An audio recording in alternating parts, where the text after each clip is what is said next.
Okay, Connor and I have been talking about this concept for a while, but I really liked a recent piece that came out by Rebecca Bellin over at TechCrunch.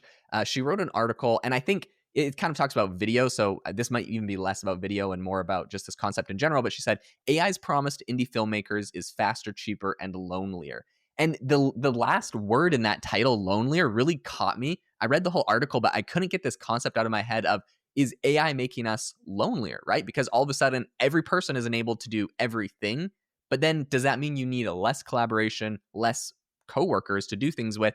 And is that kind of siloing us inside of our organization? So there's a lot of things that I think are interesting here. I want to get into them really quick for 2 seconds before I do. I just have to put in a plug for Connor's AI Mindset course. Go check out AImindset.ai, Connor's website that's linked in the show notes. There's some exciting things that are going to be happening. We'll be announcing them in the future, but this course is an incredible place. Go get on his newsletter, specifically, I'd recommend, and he's going to have some exciting updates for you coming out of his newsletter. He releases incredible stuff every day or every week about AI and what's going on in the space. So go check it out. There's a link in the description. Okay, Connor, my question to you is AI making us lonelier, and what can we do about it if it is? So Jaden, you and I were talking about this offline. So, and it was almost like I wish we had been recording that as a podcast, because you and I sort of like think a ton about, I don't want to sort of say the human condition, right? But first of all, you and I sort of like have, we both have kind of a deep background in like faith and sort of like how this, and we're both family people and we're dads of kids. Your kids are younger than mine. And I think you and I just think about the future and how AI impacts humanity. I think you and I think about that a lot. Probably a lot of people do. The loneliness is so interesting because it's so, to me, in the eye of the beholder. It is very easy to say that AI could make us lonely. But what does that actually mean, right? So for me, I like one of my favorite studies was, highlighted by the great Ethan Mollick over at Wharton, talking about P&G and sort of like how you can now, you kind of get all these teammates, AI teammates, you can sort of like work alone. There was a lot of studies about like how managers are just kind of like happier managing agents than people. Jaden, in a recent episode, you were talking about how you work with virtual assistants and you'll be hiring them back and all that kind of stuff. But at the moment, you had to let those virtual assistants go.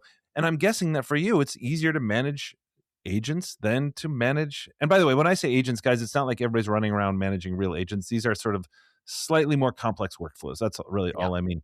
On the so I don't want to sort of like get everybody FOMO here or anything like that. That's not really what we're talking about. What I would say, Jaden, and I'd be so curious to kind of like want everybody to just like ruminate on this, is what does it mean for introverts? What does it mean for extroverts? What does it mean for the elderly? Like, what does it mean for people who are isolated? And what does it mean for, following the path of social media where, yes, I mean, Facebook was intended to connect us. Instagram is connected to connect us. Is it connecting us or is it making us more lonely? My colleague over at NYU Stern, John Haidt, who wrote The Anxious Generation, talks about this stuff all the time, right? John and I have had tons of conversations about. He's been like all over, best-selling book, all that kind of stuff. But he and I have big conversations around AI, and we don't always see eye to eye on it. But I love his perspective on it, which is, why would AI be any different from social media? It gives you a sort of a response mechanism that gives you exactly what you want all the time. And this is why, Jaden, on a previous episode, I think we were talking about how OpenAI finally sunsetted 4.0. GPT 4.0. Why did they do that? It's because people love 4.0. They were like, oh, we got to 5 and it was like so lame. But now they're saying it was so sycophantic. That's why people loved it, because it was always being like, Connor, you are just the best. And that was, in a way, you could argue, the most dangerous model, right? Because like for a lonely person to sort of go deeper and deeper into this world, that's one thing. The other thing is that, my son Finn and I were just at Brooklyn College doing a joint keynote yesterday, actually. And the idea was around this whole thing of like, things like character AI. And I don't have the numbers, but it's like, people my generation think, oh, well, AI girlfriends sometime in the future, whatever. Like, no, man, like this is getting like 200 million visitors a month. Like this is now.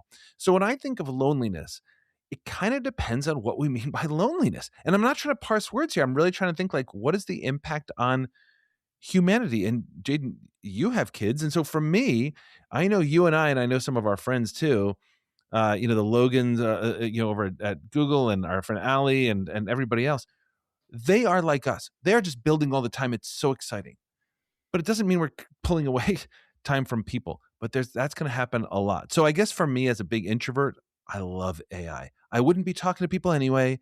This is an amazing companion, but I am worried about what it's doing for younger people. Jaden, you're a dad, young kids. What do you think? Okay. So I think there's two different sides to this that I'll cover. The first is work. And I think specifically like this TechCrunch article is kind of covering that. It brought up like, so he's an indie filmmaker. And if you're on YouTube, you can watch, I'll be playing like the little video he made, but otherwise we'll just explain. I mean, he's an indie filmmaker and he did a program with Google Flow where essentially they had him come to and work with a bunch of other people and they gave him a bunch of training and he created this video which is in his personal style. It's him in this video, but the whole thing was created with Google Flow. Now it's a really artistic, really creative, and it's in, it's the same style that he typically creates, but he didn't need any coworkers, he didn't need any cameramen, he didn't need like all of the people that he usually has. He doesn't have them anymore. And so I think that's like the concept of like loneliness is like, is this going to make him more, or him slash us all more lonely? What I will say with work is, and you brought up the example, Connor, of like a whole bunch of virtual assistants that I used to have. At the end of the day, I think for a lot of people, creativity is sparked by being enabled by tools that are less cost prohibitive. And so like, does he not have a cameraman and someone to like bounce ideas off of him anymore? Like, yes, but now he can make twice as many films or twice as creative films. Like, I think he obviously would trade that any day. And so the concept is like, oh no, we're gonna be more like lonely at work. It's like, yeah, but we're gonna get more done. We're gonna be more productive. We're gonna be more successful theoretically, right? And so at the end of the day, like in a work perspective, I don't think this is a huge conversation that matters. Like we should find other great resources to have community, whether that's, groups and hobbies and church. And like, there's a lot of ways to not be lonely and find groups. And I think double down on those. But like, if you don't have as many coworkers, I don't think that's per se a bad thing. Okay. When it comes to like all of humanity in general, I think that is a really interesting conversation. And I might even take a slightly different side on this, which is that when it comes to like the AI girlfriends and like, having elderly people chat with AI bots because like maybe they're super lonely. In some cases, I've heard the argument made that it's like, well, what if there was absolutely no one for them to chat with and this was the only way for them to connect? And I tend to think that in a lot of cases, we make arguments where we use exceptions to justify like making something the Yeah, default. I think that's right. that is That's one right. of those situations. Like, I agree. could I there agree. theoretically be one person that this is the only possible way they would ever talk to someone? Like, Yes. maybe, but does that mean that all kids in high school should have an AI girlfriend? Like, no, Agreed. that's obviously detrimental to society. So I think yes, maybe there could be some exceptions. I don't even really know when it comes to that kind of stuff. But like at the end of the day, I think we should put a big emphasis, a big encouragement when we're talking to our children or when we're talking to people in our communities on like real human connection. Obviously, is number one. And personally, the AI girlfriends, the AI companions, the AI best friend thing, I actually don't like any of it. I Mhm. personally hate all of it, if I'm being 100% honest. So Yeah. that's my personal opinion on it. And I'm sure people No, have different I opinions because evidently 200 million people like character AI. no, but 200, how many millions love like a ton of like things that are just like objectively bad for us. I True. don't think we can kind of put numbers on it. And that's the thing. I think Jaden and I, when we think about this stuff and just kind of talk offline, which we do pretty often, this isn't, it's not moralizing, and it's also not like, guys, you know what we need to do? We need to fix this. Everybody go meet somebody today. Like, it's sort of when people say like, hug your children a little tighter today. Has anybody done that? I've never hugged my child Yeah. tighter that day. Like, it's one of these things where it's not that helpful to just sort of say, this is what life should be. This is going to be one of these very, very personal decisions for everyone. Right. And again, just to sort of like, on the faith front, like, I want my pastor, like I want people sort of like around me, like in that community, that's very, very important to me to have like obviously real people. I also know that, there's an authenticity gap here. Like people are going to sort of like want real connection. But Jaden, I also want to be realistic about this. Like I think that, when we started to have the backlash against Facebook and everything else, we're like, oh, there's a backlash. There's going to be people are hosting meetups, and the New York Times will be like, look, now not really. I mean, yeah, are people meeting? But there hasn't been this giant wave. There's been an anti-social media wave, which I'm very happy about. Excuse me. But all that is doing is making kids, put away their phones during the school day, which is unbelievable. And again, I really credit my NYU Stern, friend and colleague John Haidt on that. And the idea here, Jaden, is like, what do people decide? Do you know what I mean? Like, because you have to sort of like make these decisions intentionally, I believe. Because you can't just sort of say like, oh, well, this is just how it is. Like, because Jaden, for me, I think about like I have like a a Claude project and a Google Gem that's like my co-CEO for AI Mindset, right? Like AI Mindset is, it's blowing up, and I don't have all the all the skills that I need to run it. It's like huge. We like have things for like tens of thousands of people. How do I do that? Excuse me.